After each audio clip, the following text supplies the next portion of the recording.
안녕하세요. 오늘도 사연 살롱을 찾아주셔서 감사합니다. 저는 40대 중반 여자입니다.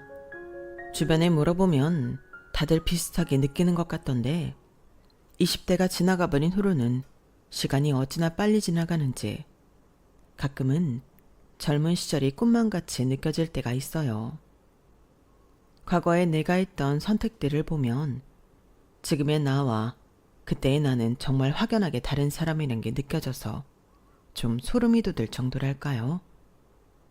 그 정도를 살면서 이런저런 일들을 겪으며 많이 변해온 거겠죠. 저를 변하게 만든 요소들 하나하나를 다 일일이 기억하지는 못하니 선택과 결과만 놓고 봤을 때는 와, 옛날이라면 정반대의 선택을 했을 텐데 라는 생각이 들면서 어쩔 수 없이 변해버린 자신을 마주하게 되는 것 같습니다. 저는 사실 사람의 큰 풍파만 겪지 않는다면 대부분 어릴 때 했던 1차원적인 생각과 결정들이 정답이라고 생각은 해요. 예를 들면 어릴 때는 거짓말은 무조건 하지 말아야 한다고 배웠지만 사실 살다 보면 내 스스로가 아닌 남을 위해서 거짓말을 하게 될 때도 많고 그게 꼭 나쁘다고만 할 수는 없을 때도 많죠. 이런 식으로 나이가 들다 보면 어릴 때는 안 좋다고 생각했고 안 좋다고 배웠던 생각들이 다르게 재해석되는 경우가 많잖아요.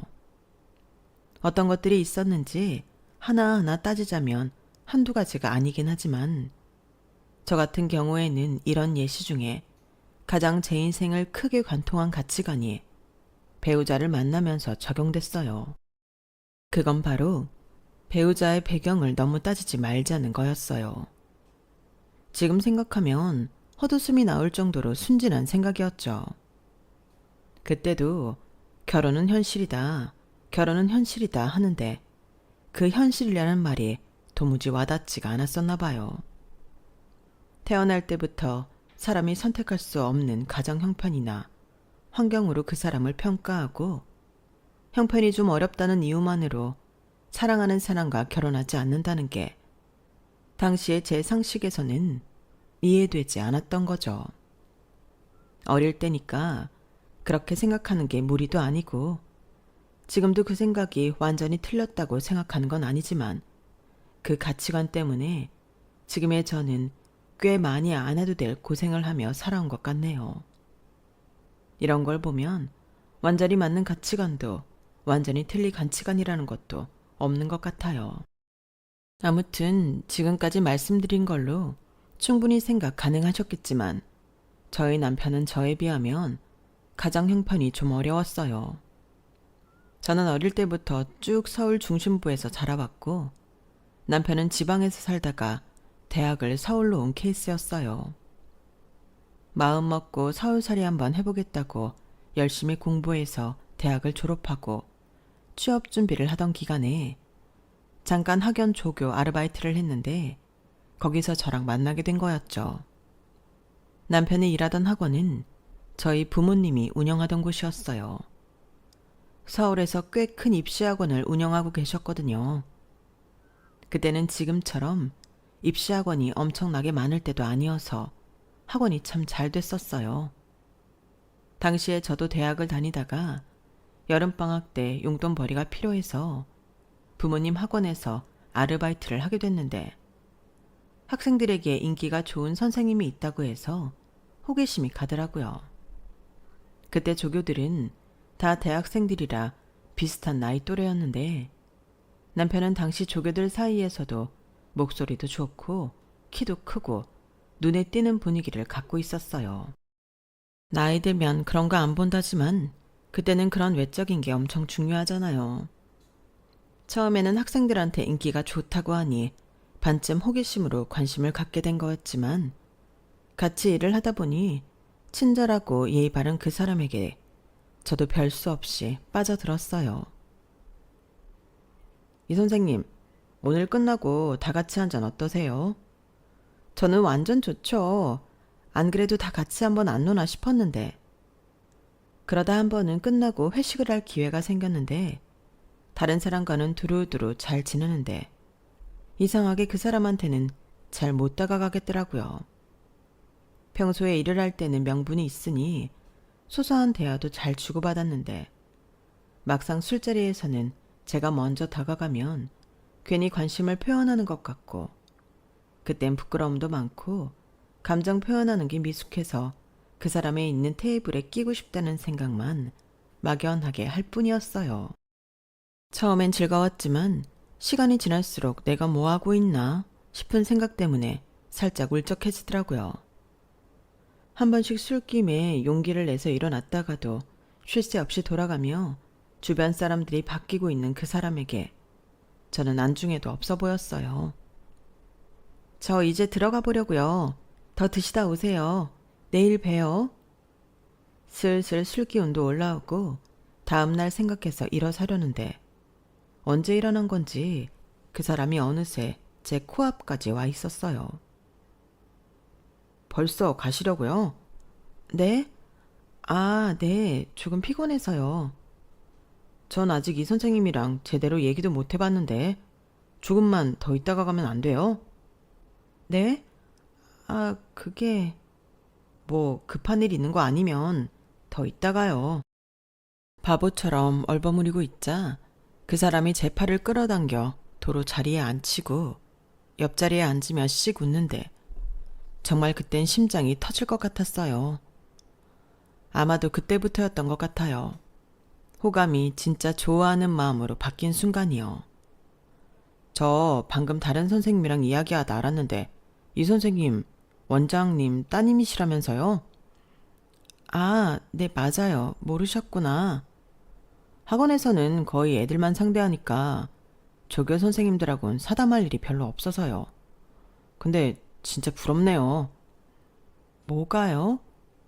원장님 같은 분들이 부모님이라서요. 저 원장님이랑 부원장님 완전 존경하거든요. 두 분 다 너무 본인 하는 일에 진심인 점도 멋있고 책임감도 강하시고 선생님들도 젠틀하게 대해주시고요. 아, 기분 좋네요. 빈말 아니고 진심이에요. 이 선생님도 아시겠지만 어디서 저런 어른들 만나기 힘들잖아요. 저 사실은 이 선생님도 엄청 좋게 보고 있었거든요. 근데 원장님들 따님이라니 제 보는 눈이 정확했나 봐요. 아, 갑자기 왜 이렇게 비행기 태우세요? 어지러워요. 진짜라니까요. 계속 친해지고 싶었는데 기회가 없기도 했고 아까도 사람들이 자꾸만 와서 불안했어요. 이 선생님 아까처럼 막 가버릴까봐. 그래서 온 거예요. 관심 있던 사람이 저랑 친해지고 싶었다는데 마다할 사람이 누가 있을까요? 저는 그 시간 이후로는 그 사람하고만 단둘이 이야기를 나눴어요. 주변에 사람이 그렇게 많았는데도 그 사람만 보이고 그 사람 목소리만 귀에 들어오더라고요. 그렇게 그날 대화를 나누고 나니 개인 연락처까지 주고받게 됐고 그게 사적인 만남으로까지 이어졌어요. 학원이 크긴 해도 어린 친구들이 있는 곳이다 보니 입소문이 빨라서 어느새 부모님 귀에까지 들어간 모양이었어요. 너 요즘 선일족이랑 만난다고 학원에 소문이 자자하던데 정말이니? 아, 엄마 들으셨어요? 거짓말을 쳐봤자 금방 들통날 것 같아서 솔직하게 말씀드릴 수밖에 없었어요. 그 전까지 소소하게 연애는 몇 번 했어도 부모님께 따로 밝힌 적도 상대가 누구인지 말씀드린 적은 더더욱 없어서 괜히 긴장이 되고 초조하더라고요.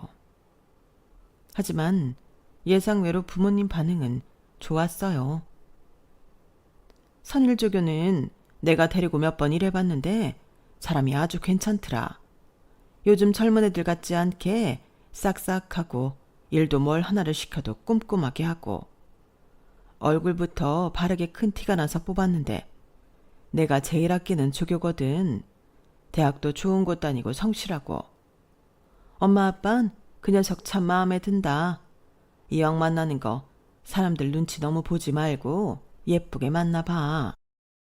정말요? 선일조교 마음에 들어. 사람이 선하고 친절하잖아.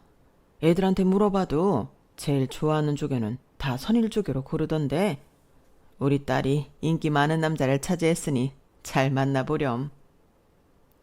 그렇게 가족들의 지지와 축하 속에 저는 제 인생 처음으로 부모님께 먼저 알리고 시작하는 연애를 하게 됐어요. 다행히 이 사람이 학원에서 워낙 이미지가 좋았던 덕분에 부모님께서 너무 좋아하셔서 한시름 덜었죠. 부모님께서 먼저 인정을 해주고 들어가니 스스로도 좋은 사람을 만나고 있구나 확신이 들었고요. 선일 씨는 만나면 만날수록 좋아지는 남자였어요.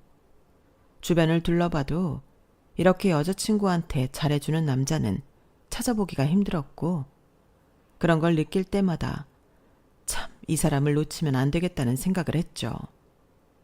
그래서 자연스럽게 오랫동안 교제를 이어가게 됐는데 연애 기간이 길어지면서 전에는 보이지 않았던 모습들도 보이기 시작했어요. 우리 오늘은 좀 적당히 싼 곳 가서 먹을까? 응? 왜? 부모님이 또 돈을 급하게 빌려달라고 하셔서 빌려드렸더니 대신 내가 다음 주에 월급 들어오면 맛있는 거 사줄게. 그래 그럼 오늘은 내가 살 테니까 부담 갖지 말고 먹고 싶은 거 먹자. 그래도 돼? 당연하지. 평소에는 오빠가 많이 사주잖아. 고마워. 내가 꼭 다음 주엔 맛있는 거 사줄게.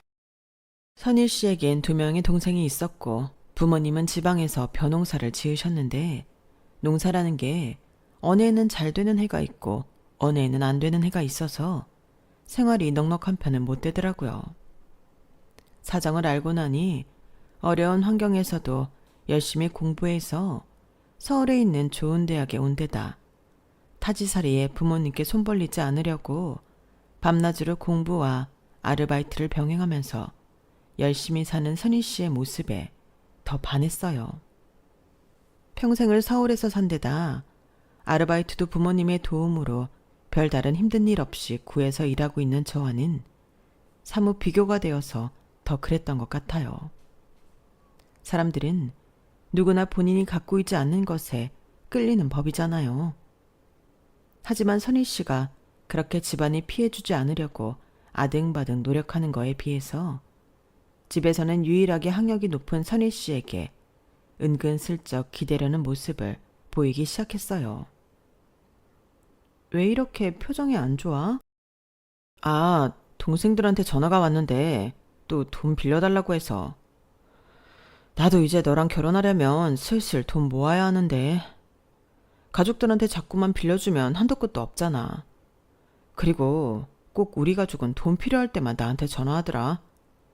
그게 확 느껴지니까 짜증나서 싸웠어. 급한 거래? 급하니까 연락한 거겠지. 근데 한두 번도 아니고. 그리고 말이 빌려주는 거지. 언제 갚을지 기약도 없어. 저번에 부모님한테 빌려드린 것도 아무 말씀도 없으시고. 독촉하면 가족끼리인데 서운하게 왜 눈치 주냐고 하니까 내가 할 말이 없어. 안 빌려줘도 괜찮은 상황인 건 맞는 거야? 그래도 상황이라도 자세히 알고 있어야 하는 거 아니야? 이제 알고 싶지도 않다. 큰일 나던 말던 왜 나한테만 이러는데? 우리 집은 나 없었으면 어쩌라고 이러는 건데. 일단 진정해. 진정하고 우리 결혼이야 당장 급한 거 아니니까 우선 동생들한테 상황 물어보고 빌려줄 수 있는 금액이면 빌려줘. 너무 조급하게 생각하지 말자. 그래도 난 차라리 너랑 빨리 결혼해서 우리 식구들 안 보고 살고 싶어. 에이, 그러지 말고 우리 결혼은 뭐 정 어려우면 우리 부모님한테 조금은 손 벌려볼 수도 있고 갚긴 해야겠지만. 그러고 보니까 진짜 부럽다. 네가 원장님 딸이라는 거 처음 알았을 때부터 그렇게 생각하긴 했는데 원장님 부부 같은 분들이 부모님인 거 정말 신이 내린 축복이야. 배울 점도 많고 공부도 많이 하신 분들이고 학원도 너무 잘 되잖아. 덕분에 당신도 평생을 서울 한복판에서 어려움 없이 자랐고 나도 당신 같은 환경에서 컸다면 좀 달랐을까 싶은 생각도 들어. 에이, 그랬다면 지금처럼 멋있긴 힘들었을걸? 환경을 이겨내고 이런 게 진짜 멋있는 거지. 내가 그래서 반했잖아. 진짜 너밖에 없다. 너 때문에 내가 힘을 내. 꼭 너랑 원장님이랑 부원장님이랑 가족이 될 거야. 우리 부모님도 오빠 엄청 좋아하는 거 알지? 오빠랑 결혼한다고 하면 대환영일 거야. 내가 뭐 잘난 게 있다고. 좋게 봐주시니 너무 감사하다. 결혼하는 그날까지 다시 열심히 달려봐야지. 내가 옆에 있잖아. 같이 힘내자 우리. 그렇게 어려운 시기도 함께 보내면서 연애한 지 4년째 되었을 때 슬슬 결혼 얘기가 오가기 시작했어요. 서로 직장에서 안정적으로 자리도 잡았고 결혼 정년기도 되었으니 결혼을 망설일 이유가 없었죠. 엄마 아빠, 저 오빠랑 내년쯤 결혼할까 이야기하고 있어요. 뭐? 벌써? 아직 이르지 않니? 이르긴요. 저희 연애한 지도 벌써 4년 넘었고 저도 벌써 20대 후반인데요. 너희 잘 사귀고 있는 거야. 잘 알고 있다만. 결혼은 또 연애랑 별개잖니. 저희 부모님은 항상 제가 좋은 짝을 만나 얼른 결혼했으면 좋겠다고 입버릇처럼 말씀하시던 분들이라 생각보다 뜨뜻미지근한 반응에 제가 되려 당황했어요. 언제는 신경 안 쓰이게 얼른 결혼하라더니 갑자기 왜 그러세요? 그새 딸 시집 보내기 아쉬워지기라도 하셨어요? 어차피 결혼 미뤄봐야 오빠랑 헤어질 것도 아니고 시기만 늦춰지는 건데 둘 다 준비됐을 때 얼른 결혼하고 싶어요. 빨리 결혼해야 돈도 더 빨리 모이고 주변 언니들 얘기 들어보니까 아이 낳을 거면 1살이라도 더 어릴 때 낳으라고 하던데 결혼을 늦게 하면 그만큼 아이 준비도 늦어지잖아요. 그래, 좋은 생각이긴 한데 그래도 아직 20대면 한창 때인데 더 좋은 선택이 있을 수도 있잖니. 선일이 하나만 보고 20대 절반을 보냈는데 정말 이렇게 바로 선일이랑 결혼해버려도 괜찮겠어? 나중에 제가 뭐 아쉬워하기라도 할까봐 그러세요? 전 오히려 오빠 놓치면 이상한 남자 만나고 평생 후회할까봐 그게 더 두려운데요. 다음 남자친구가 오빠만큼 엄마 아빠 마음에 들지도 의문이고요. 그래 뭐 선일이 정도면 괜찮기는 하지. 그래도 막상 결혼한다고 하니 부모 마음에 괜한 욕심이 들긴 드는구나. 연애할 때야 선일이 같은 애가 썩 괜찮지만 결혼은 또 다른 문제라서. 아주 식상하고 지겨운 이야기겠지만 결혼할 땐 집안을 아주 안 보기가 어렵잖니. 다른 게 아니고 선일이네 집이 좀 어렵다고 했던 게 마음에 걸려서 그래. 아, 그렇죠. 저도 그건 이해해요. 부모님께서 갑작스럽게 반대하는 듯한 뉘앙스를 띠셔서 당황스러웠는데 이야기를 듣고 보니 이해는 되더라고요. 근데요, 엄마. 가난한 사람 만나면 고생한다고들 하고 가난한 사람에 대한 선입견도 많지만 저는 오빠 믿어보고 싶어요. 가난한 사람 모두가 그렇진 않을 거잖아요. 집안 형편이 안 좋다는 이유만으로 이 사람을 떠나보내기엔 너무 좋은 사람이에요. 그래, 걔를 만나도 네가 더 많이 만났고 더 잘 알겠지. 우리도 그 애가 괜찮은 애인 걸 몰라서 이러는 건 아니니까. 그냥 딸이 결혼한다고 하니까 안 해도 될 걱정이 사서드는 모양이야. 말은 이렇게 해도 사실은 엄마 아빠가 누구보다 너 믿는다. 고마워요. 그래도 혹시나 결혼해서 살다가 너무 힘든 순간이 오면 언제든 도망와야 된다. 그러라고 엄마 아빠가 이때까지 열심히 산 거야. 아이 참 별 걱정을 알았다니까요.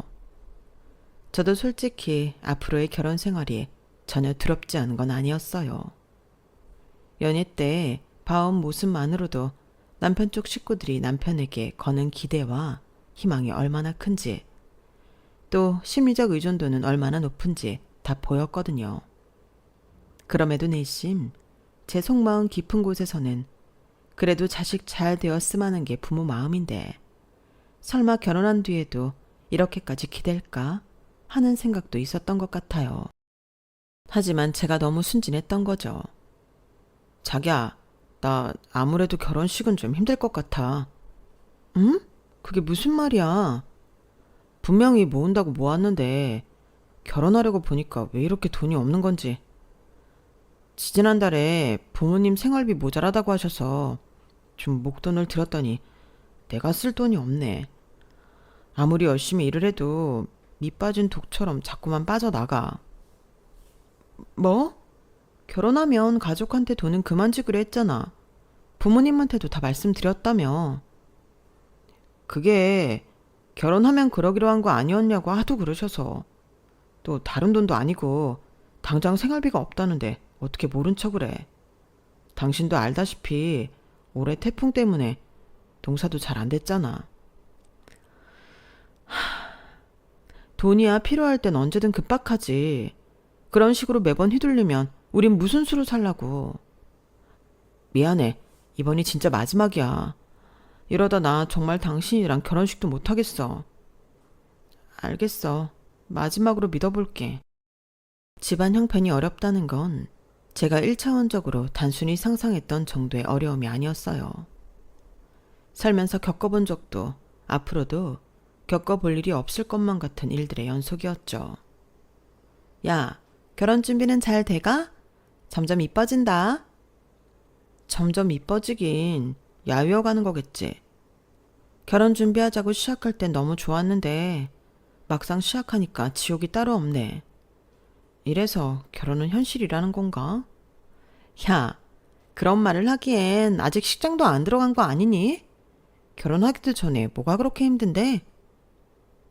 부모님께 말씀드리면 걱정뿐이실 테니 차라리 친구에게 속 시원히 털어놓고 싶었지만 이제 막 행복해야 하는 시기에 돈 때문에 이렇게 힘들어한다는 걸 말하기엔 알량한 자존심이 허락하지를 않았어요. 그래서 대충 얼버무렸죠. 그런데 그렇게 저 혼자 남몰래 마음고생을 하다 보니 알게 모르게 티가 난 모양이었어요. 하루는 부모님이 저와 선희 씨를 불러다 앉혀놓고 말씀하시더라고요. 너네 작년 말쯤부터 결혼 얘기를 하는 것 같더니 영 진척이 없고 무슨 일이라도 있는 거니? 아니요. 조금 더 준비를 하려다 보니 늦어졌습니다. 면목이 없습니다. 착잡한 눈으로 고개를 떨구는 남편 앞에 부모님께서 꺼내 내밀은 건 다름 아닌 두둑한 현금 봉투였어요. 이걸로 예식장부터 잡아라. 네? 아닙니다. 제가... 거절하지 말고 받아. 우리 때는 결혼하고 싶은 사람이랑 결혼하는 것도 꿈 같았던 시대였다. 너희 둘이 이렇게 좋아하는데 우리가 이 정도도 못 도와주겠니? 걱정하지 말고 얼른 결혼해. 다 자식 잘 되라고 그러는 거니까 부담 갖지 말고. 선일이 너도 우리 학원에서 그렇게 열심히 일해줬는데 우리가 못해줄 이유 하나도 없어. 그러니까 가벼운 마음으로 감사히 받기만 해. 우리도 니네 세워라 내워라 점점 시기 늦춰지는 거 기다려주기 싫어서 그런 거니까. 감사합니다. 이 은혜를 어떻게 갚아야 할지 제가 어떻게든 꼭 갚겠습니다. 장모님 장인어른. 그래, 거 듣기 좋구만. 얼른 결혼해서 더 자연스럽게 불러보라고. 네, 제가 정말 잘하겠습니다. 부모님께서 그 큰 목돈을 현찰로 덥석 내어주시는데 정말 울컥하더라고요. 자식인 저도 이렇게 감동을 받았는데 남편은 오죽했을까요? 늘 자식을 먼저 생각하시고 자식이 잘 되기를 바라며 도움을 주시는 저희 부모님만 보고 자라다가 어떻게든 자식 등골을 빼먹으려는 남편의 부모님을 볼 때면 자라온 환경 탓인지 정말 적응이 안 됐거든요. 남편을 만나서 남편의 집안 사정을 들여다보지 않았더라면 전 세상의 모든 부모들이 다 자식이 잘 되기만을 바라는 사람들일 거라고만 생각을 했을 거예요. 저만 해도 이런데 반대라고 충격이 덜했을 것 같진 않아요. 남편도 자식을 위해 이렇게 희생하고 베푸는 부모가 있다는 걸 피부로 느끼게 되니 조금은 충격을 받은 것 같았어요. 부모님께서는 열심히 학원을 운영하며 풍족하게 버신 돈으로 종종 저희 부부가 어려울 때마다 도움을 주시곤 했어요. 남편은 그럴 때마다 갚으려고 노력을 했지만 밑빠진 독에 물붓기처럼 발등에 떨어진 불을 끄고 나면 다시 돌을 불을 붙여오는 시댁 때문에 그럴 틈조차 없었죠. 결혼하고 나니 그런 모습을 더 가까이서 보게 되어서 처음엔 남편이 정말 가엾기만 했어요. 하지만 살다 보니 이게 정말 남일이기만 하진 않더라고요. 예, 너는 집도 좀 산다는 애가 이렇게 시댁이 쓰러져가는 마당에 도울 생각도 않고 뭐하니? 네 남편은 어떻게든 지 동생들이니 뭐니 도와주려고 아등바등 하는데 넌 그렇게 보고만 있을 거야? 엄마, 이 사람은 좀 놔둬요. 막말로 우리 집이랑 무슨 상관 있다고. 그리고 장인어른 장모님한테 도움받는 것도 한두 번이지. 어떻게 계속 바래요? 그만들 좀 하세요. 니네가 아직 젊어서 뭘 모르나 본데 결혼이라는 건 니네 둘만 좋다고 하는 게 아니야. 뭐 사돈댁은 우리 집 없는 형편인 거 모르고 결혼시켰니? 어느 정도 감수할 각오는 했으니 결혼시킨 거지. 안 그러면 니네 결혼식이며 뭐며 왜 도와주셨겠어? 너넨 몰랐겠지만 어른들 간엔 다 암묵적으로 합의가 된 거야. 시댁은 고마운 줄도 모르고 시간이 지날수록 점점 더 뻔뻔하게 나왔어요. 시댁 식구들이야 원래도 그런 성향인 걸 남편과 연애 시절부터 봐왔으니 특별히 더 놀라울 건 없었다지만 마음이 안 좋았던 건 남편의 태도가 점점 변하고 있다는 거였어요. 여보, 이번 주말에 우리 엄마 생신이잖아. 뭐 사드릴까? 여보, 미안한데 나 이번엔 장모님 댁 못 갈 것 같아. 이번 주에 주말에도 출근을 해야 할 것 같아서. 뭐라고? 왜? 외주 맡기려던 일이 있었는데 그냥 나한테 달라고 했거든. 한 푼이라도 더 벌 수 있을 때 벌어두려고. 아니, 급한 일이야? 이번 주에 우리 엄마 생신인 거 뻔히 알면서 꼭 그 일을 해야 해? 미리 빼두기로 했잖아. 알지. 아는데 우리도 먹고 살아야지. 내가 벌어서 나 하나 좋자고 이래? 우리 부모님이 언제 또 돈 필요하다고 달라고 할지도 모르는 일이고. 아무튼 벌 수 있을 때 벌어둬야 장인어른께 빌린 돈들도 하루빨리 갚지. 그렇게 악착같이 갚으라고 빌려주신 돈도 아닌데 뭘 그렇게까지 해. 당신 안 오면 그걸 더 서운해하실 텐데. 나도 너무 죄송하게 생각해. 하지만 그 돈 다 갚기 전엔 내 마음이 안 편할 것 같아서. 나 한 번도 제대로 갚은 적이 없잖아. 저희 집에 돈을 갚을 만하면 또 빌릴 일이 생기는 탓에 벌써 갚았다 빌리기만을 수십 번 반복한 상태였어요. 그러다 보니 부탁하기 난처한 상황도 서로 감정이 상할 뻔한 위기도 여러 번 넘겼죠. 마냥 사이가 좋았던 연애 때랑은 달리 싸우는 일도 잦아졌어요. 싸우는 이유는 전부 돈 때문이었죠. 차라리 이유라도 매번 달랐으면 조금 나았을 것 같은데 정말 매번 돈이 있니 없니 언제 갚니 많이 하는 이유로 싸우다 보니 저도 진절머리가 났어요. 그런데 하다못해 저희 부모님 생신 같은 가족 행사에도 그놈의 돈을 벌어야 한다는 핑계로 빠지려고 하니 그때부턴 정말 남편에게 너무 실망감이 들더라고요. 몰라. 난 당신 온다고 다 말해놨는데 어떻게 할 거야? 부모님한테 뭐라고 말하라고? 돈 벌러 갔다고 어떻게 말해? 못 말하겠으면 내가 직접 말할게. 장모님도 내 사정 뻔히 다 아는데 이해해 주시겠지. 아니, 이해해 주는 것도 한두 번이지. 언제까지 우리 엄마 아빠가 이해만 해주길 바랄 거야? 우리 엄마 아빠도 예전 같지 않아. 나이 드셔서 서운해 하신다고. 그러니까 그 돈 다 갚고 그때부터 잘해드리면 되잖아. 진짜 당신까지 왜 이래? 당신처럼 오냐 없냐 곱게만 자란 사람이 뭘 알아? 돈 없어서 고생을 해봤어. 마음이 불편해봤어. 당신이야. 당신 부모 돈이니까 막 써도 된다지만 난 어디 그래? 솔직히 당신 집 갈 때마다 난 숨 막혀 죽겠다고. 남편은 불리한 상황에 놓이면 오히려 적반하장으로 저에게 성질을 냈어요. 결혼하면 다들 변한다고 하지만 이건 정말 변해도 너무 심하게 변하더라고요. 차라리 여기까지만 변했으면 다행이었을지도 몰라요. 나중에는 시동생들이 친 사고를 수습한다고 빚까지 내게 되자 도저히 저희 집에 빌렸던 돈을 갚을 처지가 안 된다고 생각이 들었는지 갚겠다곤 발악할 땐 언제고 나 몰라라 하더라고요.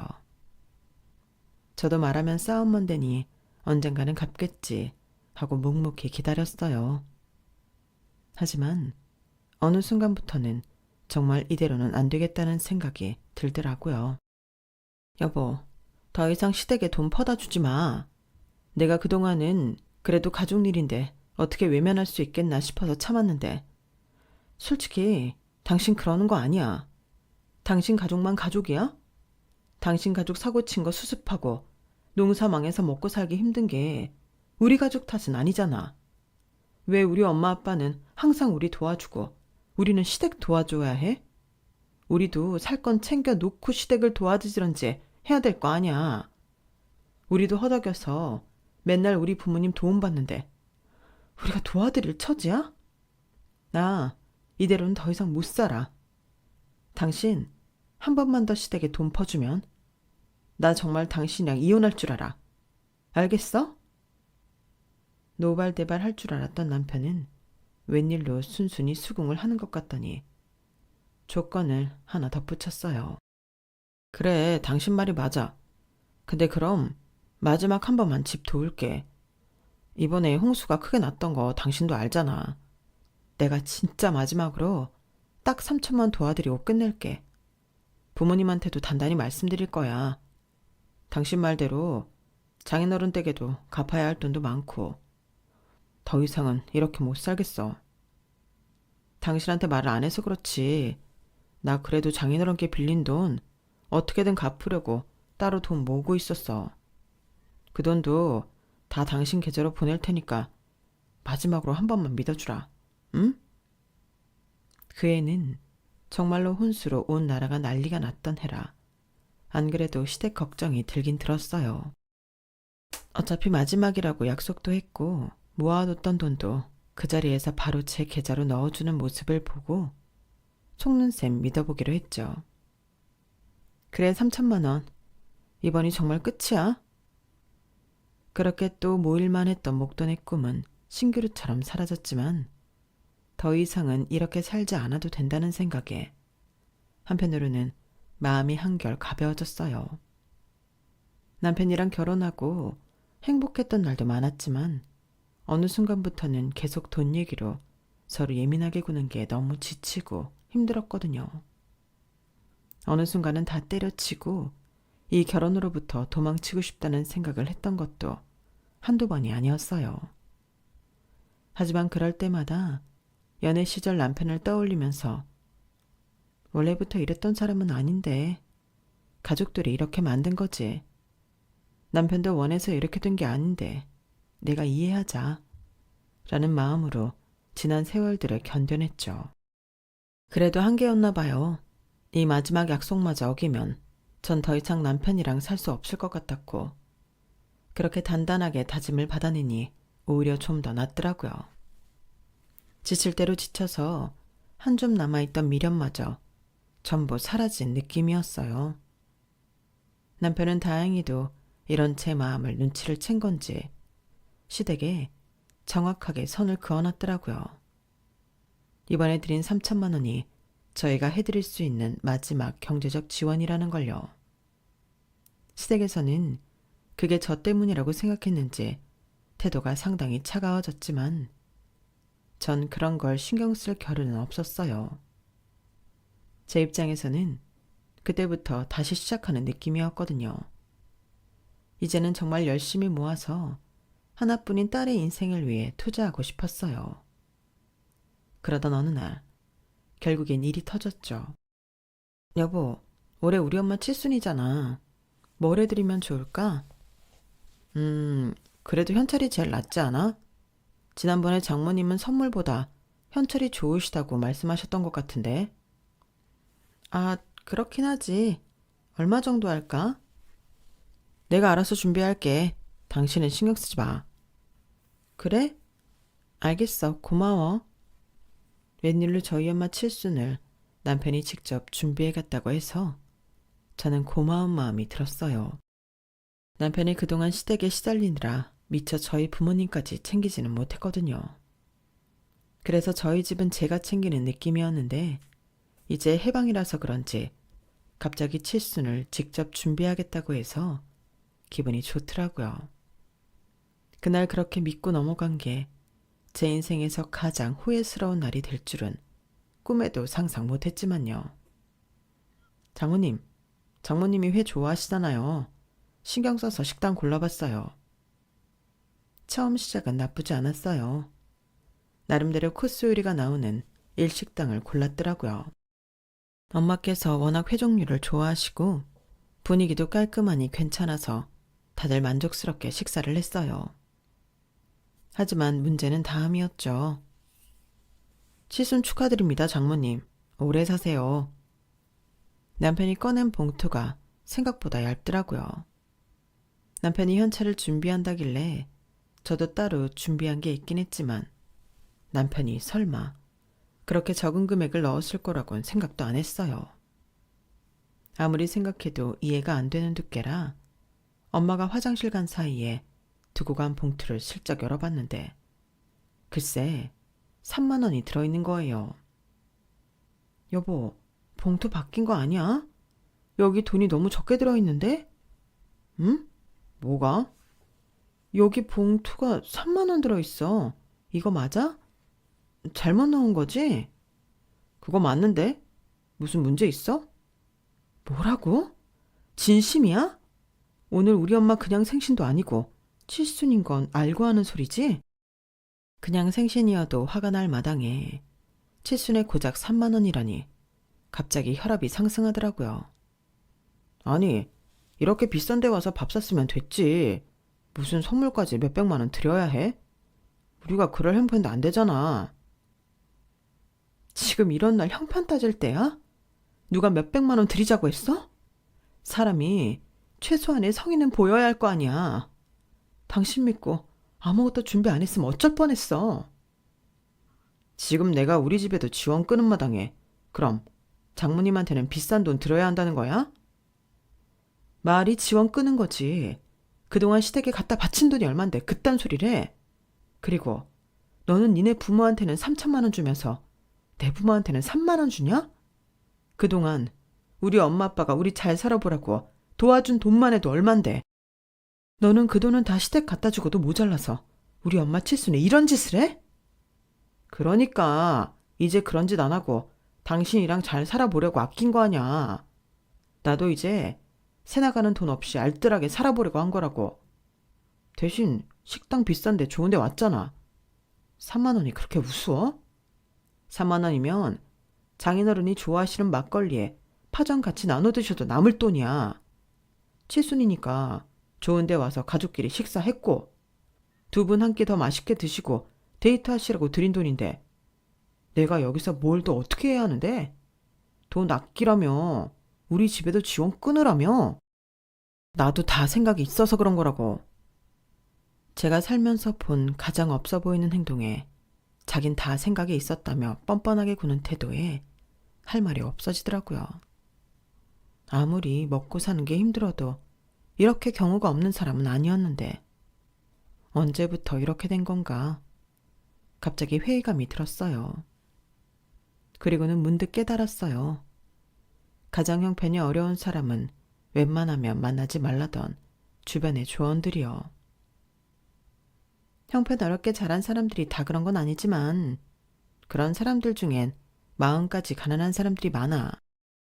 가난하다는 게 기준이 너의 삶을 네 형편을 기준으로 삼으라는 거야. 누군가한테는 잘 살아 보이는 사람도 누군가한테는 별 볼 일 없이 사는 사람이 될 수도 있는 거잖아. 니네 집이랑 네 상황에 비춰보라고. 그리고 그냥 가난한 건 괜찮은데 마음이 가난한 건 진짜 생각보다 큰 문제다? 그런 사람이 아닌지 잘 생각해봐. 제 남편은 이제껏 아니라고 내심 부정해왔지만 이제는 인정할 수밖에 없었어요. 세상이 이렇게 만든 건지 원래 이런 면이 있었던 사람인지 알 수 없지만 어린 시절부터 남편을 끈덕지게 괴롭혀온 어려운 집안 형편이 결국 남편의 마음까지 가난하게 만든 것 같더라고요. 그렇게 생각하면 또 이해 못할 건 아니지 않나 싶지만 그때는 저 너무 지쳤어요. 남편의 집안 형편이 어려운 게 제 탓은 아닌데 저까지 남편의 사정에 끌려가 평생을 몸과 마음이 고통받는 느낌이었거든요. 됐어. 당신이랑은 더 이상 말도 안 통하는 것 같고 우리 이제 그만하자. 뭐? 그게 무슨 소리야? 지금 장모님한테 돈 적게 들였다고 이혼하자는 거야? 그게 아니라 나 이제 너무 지쳤어. 당신이랑은 더는 못 살겠어. 아니, 당신 하자는 대로 다 맞춰주고 있잖아. 더 이상은 다른 데 돈 많이 지출하고 싶지 않아서 아꼈는데 뭐가 문제야? 그러니까 그 아끼는 걸 왜 하필 우리 엄마 칠술 때 아끼냐고. 됐고, 나 이제 당신한테 일일이 따질 힘도 없을 정도로 지쳤어. 나한테 조금이라도 고맙고 좋은 마음이 있다면 그냥 이제 날 놔줘. 아니, 그게 무슨 소리야. 납득이 가게 말을 해줘야지. 당신이 이제껏 모아온 돈은 우리 부모님 드릴게. 평생을 갚는다 말로만 떠들고 이때까지 반도 못 갚았잖아. 그 통장에 모은 돈만 들여도 얼추 다 갚을 것 같으니 그 돈을 칠순 선물이라고 말씀드리고 드릴게. 여보, 그 돈은 아직 손대면 안 돼. 우리 희영이 생각도 해야 하고. 어차피 이혼하면 내가 키울 건데 희영이 걱정은 하지 마. 결심을 내리니 마음이 정말 빠르게 식더라고요. 저는 남편이 보는 앞에서 계좌에 있던 돈 전부를 엄마 계좌로 송금했어요. 그리고 영원히 된 화면을 보여주었죠. 여보, 당신 진짜 이럴 거야?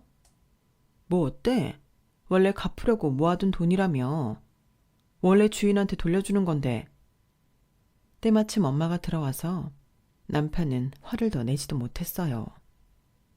엄마, 방금 엄마 계좌로 돈 보냈어요. 이 사람이 칠순 선물로 드리는 돈이래요. 뭐? 세상에나 이렇게 많이? 엄마가 우리 어려울 때 많이 도와줬잖아요. 평생 못 갚는 줄 알았는데 이 사람이 알아서 잘 모으고 있더라고. 아우, 김서방. 그 돈은 자식들 주는 돈이라 생각하고 안 받을 생각하고 있었는데 이렇게 성실하게 모아줘서 갚아주니 나는 너무 이쁘고 고맙네. 잘 쓸게. 고마워. 아닙니다. 3만 원 봉투 때문에 기껏 잘 보낸 시간이 망가질까봐 걱정했는데 그 돈으로 잘 수습은 마쳤어요. 남편은 집으로 돌아가는 내내 씩씩댔고 도저히 말이 안 통하겠다 싶어서 며칠 뒤에 저는 딸을 데리고 가출을 해버렸어요. 남편이 딸은 워낙에 아껴서 정말 몇 날 며칠을 저한테 빌더라고요. 솔직히 이혼까지 가고 싶었지만 딸 때문에 아직 이혼은 못하고 있었어요.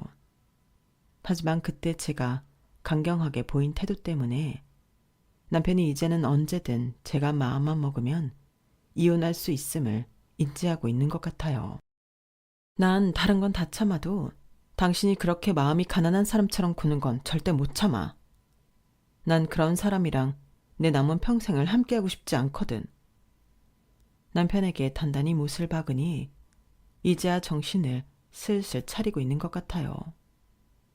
요즘은 그래도 그동안 참고 살아왔던 게 드디어 빛을 보나 싶을 정도로 남편과 별다른 트러블 없이 지내고 있네요.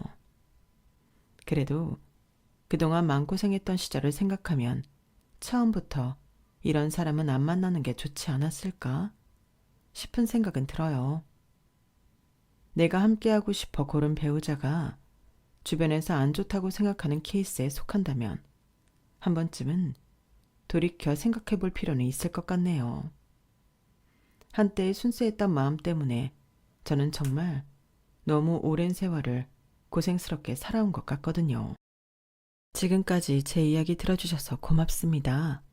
마음이 항상 부자인 채로 정말 부자 되세요.